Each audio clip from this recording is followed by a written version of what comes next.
Welcome to Toffee TV. It is the Footy Show Daily. I have no hair. Yes, let's get that out the way.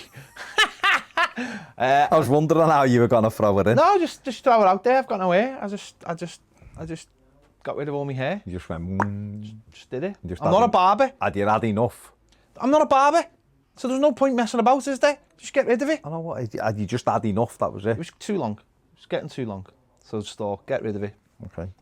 There you go. That's all. That's done. I mean, at some stage, I don't know whether I'm going to have to do. Well, that's it. I just thought now was the time. There's no point messing about. Get it done, and then hopefully, when the barbers can get it, it'll all be ready to go again. Imagine walking into a barber's with that, like a big, full-on head of hair. You'd be there all day. It's not fair on the barber. You got to think about the barber. Yeah, I've got to think about the barber. German footy will return in May. Yeah. It's been given the go-ahead by Angela Merkel to resume.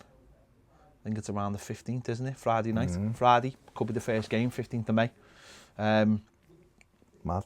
Which obviously Germany at the moment is a lot further down the road than we are. There was talk that the teams would have to quarantine for a couple of weeks, but that's been pulled back on now because of the testing that they're doing over there. And they're going to start. And do you think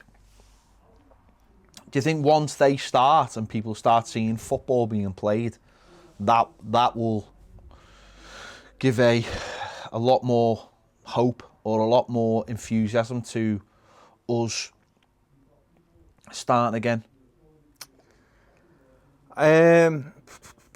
It'll make things a little bit more normal, won't it? A little bit more normal. Seeing football again, and that there'll be, I guess there'll be a thirst for it. It'll be something for us to watch. I don't know how it'll translate here just yet because we're not at that level. There 150,000 people in Germany with COVID, 6,300 odd died from it. They are further down the line, like you said. It's mad this because I'd seen something over the weekend saying there was a spike again and they were going to go back into lockdown, and that's nowhere. So I think there was a spike. It was a little, but it was just a small spike, and I think because it got sorted out very quickly, they've just German efficiency, they've just carried on. I don't think they've allowed it to. I think they probably just expected it because that's the way the Germans are. Yeah, maybe. So I think what it'll do, it's like that thing, isn't it, where there's once you're introduced to something, you start seeing it, you come round to it a little bit, becomes the norm. It's the same with the lockdown, wasn't it? When lockdown was first introduced, and everyone was like, that's weird, that when you were seeing like Italy and France and then the next minute we're doing it, and you get used to it the way it is. Now, when I come out of ours before, and there was cars everywhere, I was like, is lockdown lifted? I know. Because there seemed to be loads of traffic. I've seen people fight with each other, like in the roads, like road rage. So all the goodwill is all gone. I'm sure some of it will still be there. But it's funny. Well, I think, aren't they looking to? I think they're talking about the 18th for starting Premiership training, Premier League training, May 18 on the Monday. And that's probably good timing because what that does for that as well, that will go. People will be like, "Well, there's footy happening in Germany." You know, let's say we're a month behind them. We won't start for a month. You start training on the Monday, and like you've just said, people get used to it then. Well, that other country's playing. Why aren't we? I'm not saying like, why aren't we playing? But if people go, well, we're probably about a month behind them. So if we start in a month, that sort of makes sense. And if Germany goes through that process, and people are seeing how it can be done, whether you agree with it or not, well, listen, we're not here to talk about whether we agree with it or not. We've done plenty of shows on that. But what we're saying is that if you're sitting there and you're watching, you've got the ability to watch football on that Friday night. We're all going to be sitting in on Friday night with our beers, probably all still on lockdown, a form of lockdown, and there's some kind of action on, and you're like, sound, and you start getting used to it, and you're like, well, Monday they're back, and then you're like, well, in 4 weeks. And I think over those 4 weeks, Germany will be, I think the Premier League will be hoping Germany will be like the blueprint. If we follow that, what they're doing, and we do what they're doing, people will have a lot, and I think this is the crucial thing, people will have a lot more trust in the process, whether the, not saying everybody, because some people just don't agree with it full stop, but I think Germany's great because Germany do things properly, And they've done this whole thing properly. It's clear that they've done it. I mean, we shouldn't have been just following the football. We should have been following them. Everything. Virtually. But I think if people go, well, if the Germans are doing it right and we follow that path, then we should be all right to start, whether you agree with it or not. Yeah, some people are never going to agree with it. Right, rightly so. I wouldn't tell anyone else what your opinion is on when you think things resume. My argument has always been that it will happen.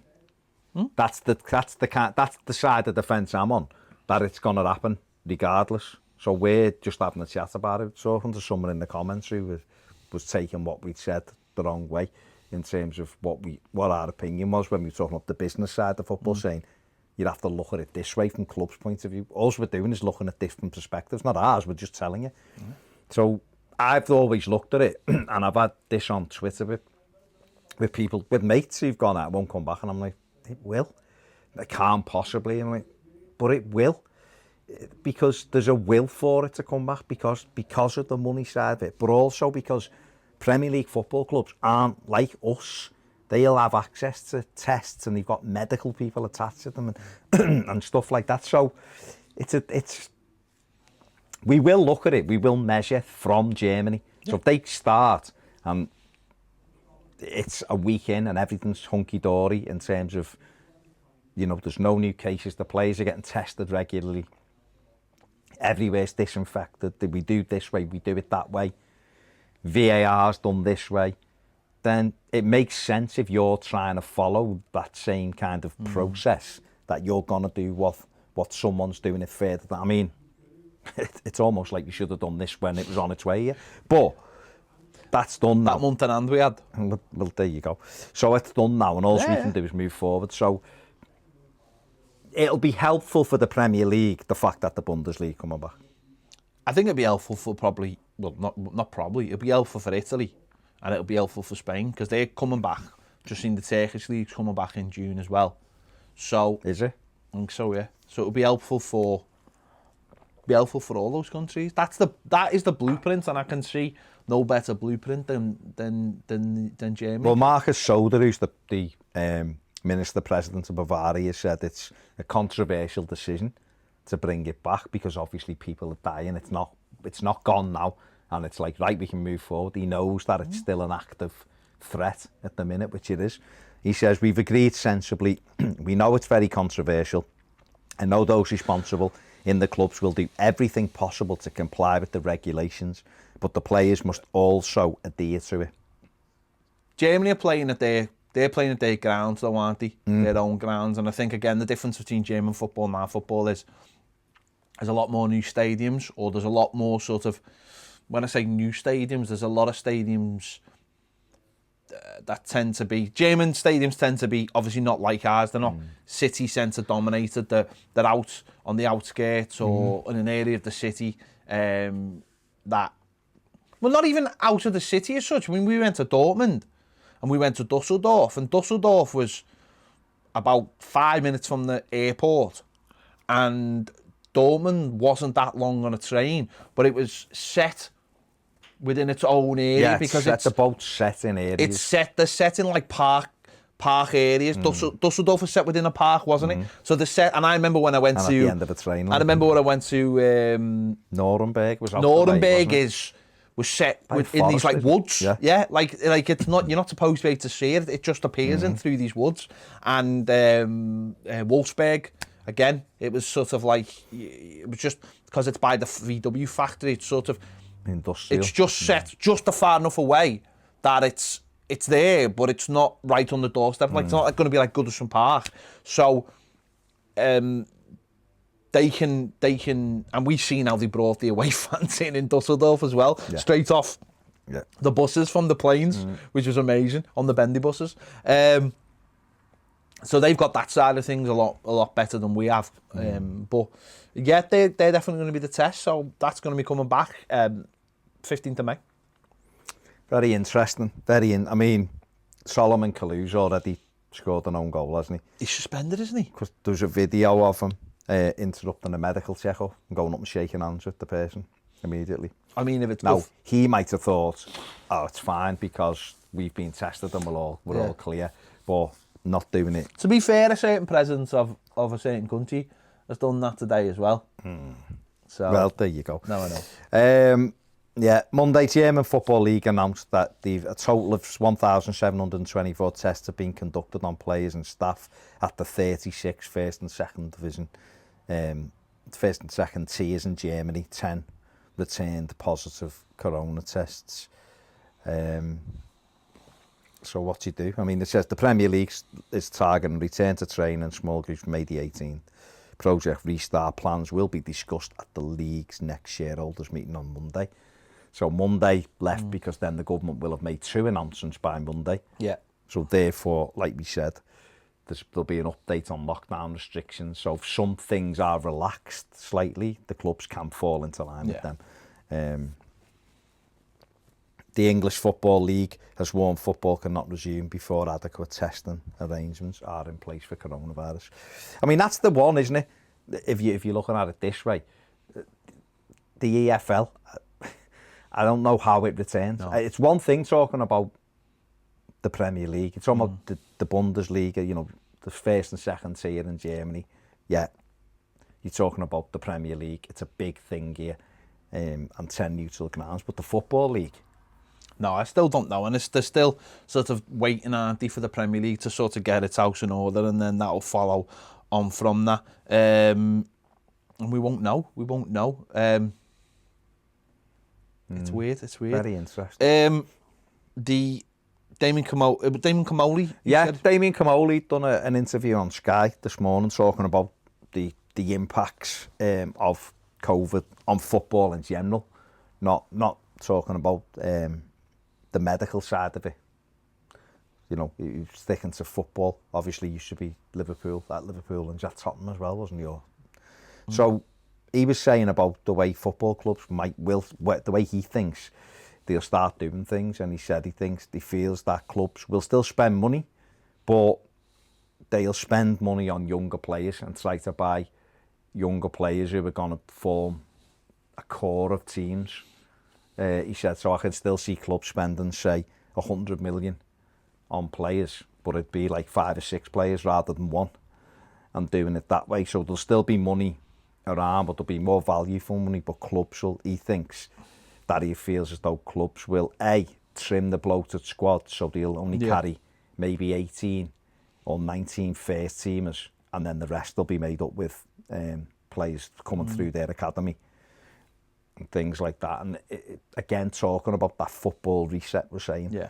And I think the more that it comes out into the open, and the more it's put out there, and the more it's discussed, the more norm, the more it becomes the norm. And I think these clubs will.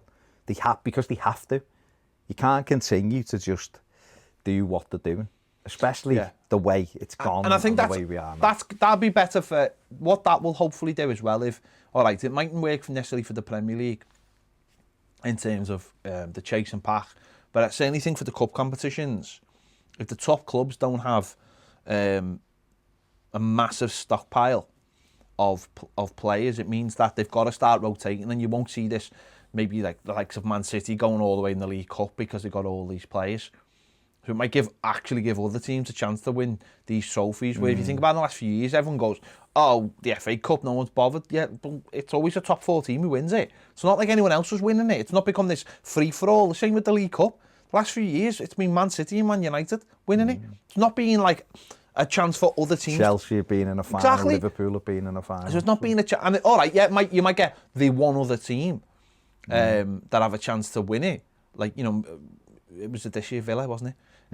Yeah, they'll get to the final, but City will still beat them. And so hopefully what that mean is like, you know, like you just said there, if it's say like City and they've got Champions League, or Liverpool and they've got Champions League, then yes, they'll be throwing everything at that. And that might just mean that the FA Cup and the League Cup there's a little bit more of a chance. And you know, and then hopefully you see that, but then you see that it's starting that, but then that moving to the Premier League as well. And then hopefully what that does is it almost levels out a little bit, because it enables you to build to catch up. They can't keep two teams of world-class stars. Yeah. And then it makes it a better competition. And we've heard today, Christian Perslow said as well, he's the Aston Villa chief executive now, and he said that relegation, the risk of relegation is a 200 million catastrophe. Well, it's a 200 million catastrophe for Villa because of all that money they spent. And we spoke yesterday about the parachute payments, getting rid of the parachute payments, because they're an absolute nonsense when you think about them. That money could be spread throughout all the leagues. But if a team like Villa or a team like Fulham last year felt like they could come up and have a real go at staying up without spending a lot of money that they didn't have, then again, that, and I'm not saying that would make the league any worse, because why would it? Fulham spent loads last year, Villa spent loads last year and did nothing. Whereas Sheffield United kept their core team together, added a few good players who built in the same mould as the rest of the squad and are doing really, really well. So I think if you remove that thing of like, oh, it's good, you just can't compete, then we will get a better league out of it, and less money will be risked, and there'll be more money going into the... Where's the 200 million catastrophe? I think what he's saying is that the money you lose anyway by going down, and the fact that... You've spent a lot when you've got there. Well, not just that. I think what he's talking about is the fact that all the money that's going to be lost... Anyway, and all that money that'll be lost next season from the Championship. So no gate receipts and obviously the 100 million He's what he... Yeah. Shortfall. Yeah, like, so okay. it's a double bubble, isn't it? Yeah. So, but I think you're right with we have to look at the way we do everything now. And these clubs coming up, Villa have spent 140 million or 150 million in the summer to try and stay up. And at the moment they're in trouble. They could stay up. The gamble could pay off, but at the moment they're struggling. Fulham spent 120 million, didn't he, and went down. He was terrible. They only looked decent when Scott Parker took over at the end and bombed out all the ones that they brought in, really, and just went back to basics and got Tom Kearney back in the side and gave a couple of the younger lads. He had Harvey Elliott on the bench, didn't he? And they only looked like they were a team again when he went back to basics. They got rid of all that. That's Sherry. All the good, but they got rid of all the good players who brought them up. They never really give them a chance. No. Where Sheffield United have give players a chance and they've grown. Sink or swim. But that's how you grow as a team in the Premier League. You don't get up and bring 7 or 8, 9 players in. You're not going to make a team like that. It's hit and miss. They might perform for you, but then again, if you listen to anybody talking about football teams and talking about how teams develop, anyone who's played the game, even when you're speaking to them, they're always like, you can't bring 7 or 8 players in because it just wrecks the team. 2 or 3, yeah, you can get away with that. They're good, and you've got the core of your team, and that's all Chris Wilder's done at Sheffield United. He's kept what they're good at, and he's added a little bit to it. And also, if you didn't have those parachute payments, you wouldn't think, oh, I'm just going to splash all this money in one go. It's mad that it took like Rick Parry, because it just become the norm, hasn't it? Rick Parry brings it up. It's just like, when you think about it, it's like, it is. Why are you benefiting from being relegated? You're disadvantaging everybody in the Championship by doing it, aren't you? Yeah. You've been rewarded for being relegated. But also, in a way, you're disadvantaging yourself, because we've seen loads of teams go down with get that parachute money, payment money, not come up, and then when that runs out, they're knackered, and you look like Sunderland now. Sunderland, that money is just like, and then it stops. Those teams are living beyond the means, aren't they? So they get up and they go, we've got this ton of money and we've got it next year, so we can afford to bring these players in and stay up. Well, you're right, if it's someone like Sheffield United and you do it that way, if you stay up, then next summer they can spend a little bit more and give people a bit more money, grab a couple of players in here, because you're starting to be able to turn yourself into trying to stay in the league. Whereas come up, spunk a load of money, go down, and then you've got players on 4 or 5 year wage going, no, you said to me you were giving me 80 grand a week for 5 years, so I'm not going no. We've seen Jack Rodwell doing it in Sunderland. His agent going, why? And again, that goes against what we're talking about. We've got, why are you going up into the Premier League and going, oh, we've got to buy this player and we've got to give him X amount? No, you don't. Let's hope that the reset is with this, and that pay performance related pay comes in contracts, because I think if you do it that way, we've just done an interview today with Kevin Ratcliffe, and he was talking about in his day with Kendall, it was like there was players who were on like the top wage, but you also got appearance money. So if you played a lot of games, you could get up to that wage, and then everyone gets the same bonus. Do you know what I mean? So that you might get 10 grand a week, but I only get 2 grand a week, but I get 3 grand appearance money. So if I play 3 games a week, I'm getting the same as you, and we're all getting the bonus together. So there's none of that. If you're a better player than me and you're in the team every week, and you deserve to be on 100 grand a week. If I'm on 25 grand a week, but I can earn 100 grand a week getting in the team, that's gonna make me. There's so much that needs to be sorted out in football in terms of finances and people's wages and everything else. So, but this is the first. I mean, it's not the first step, but this is another step for Project Restart, really, isn't it? Once now Germany's said they're back. So let us know your thoughts in the comments. You think that Germany coming back will get us all used to football and will get everyone looking forward to the games, or does it make no difference to you whatsoever, and you still think that this season should just be written off and null and voided or whatever? Let us know your thoughts in the comments on that one. Give this video a like, subscribe if you haven't already, and if you want more great videos, join us over on Patreon. The link is in the description. See you later.